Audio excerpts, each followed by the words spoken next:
Okay, we are now more than a week into what I'm calling television's new soap opera. It's called Endgame Srinivasan. For the last 1 week, all you've seen on 24/7 channels is the story of Mr. Srinivasan. Barring the Naxal attack in Chhattisgarh, which dominated the news space for a couple of days, it's been entirely all about N. Srinivasan. Has there been a media overkill? Perhaps. But let's be very clear. What's happening here at the moment is a battle for the most powerful post in Indian sports. The president of the BCCI, dare I say, the most powerful man in world cricket. Therefore, the stakes are extremely high. Let's also be honest, what has happened in the last 2 weeks in Indian cricket is almost unprecedented. You've had spot fixing, and importantly, you've seen that the IPL, this tournament which is the showcase of the Indian Cricket Board, is a tournament where owners, players, the entire management is being called into question.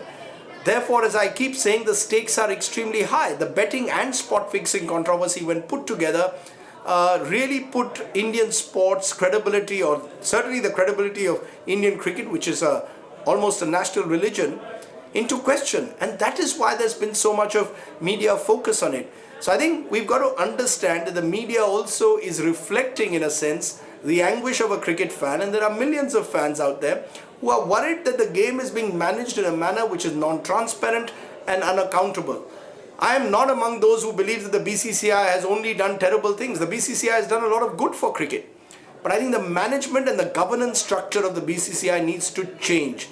And that's the challenge. One of the worries, of course, that one has is that the old order will be replaced by the older. That will be the same clique which will continue to dominate cricket. I think the time has come for a complete clean-up act. So it's not just Mr. Srinivasan, but I think the likes of Rajiv Shukla, the likes of Sharad Pawar, all of them must face serious questions of what have they contributed to Indian cricket. This is a moment for Indian cricket to professionalize itself, to bring in principles of corporate governance, to open itself up, and to give the players who are also stakeholders in the future of the game a greater say. Why shouldn't India have a proper players association which can reflect the concerns and the anguish of the players as well? All this, I hope, will come together at a moment like this. In this crisis, I believe there is an opportunity for the BCCI to clean up its act.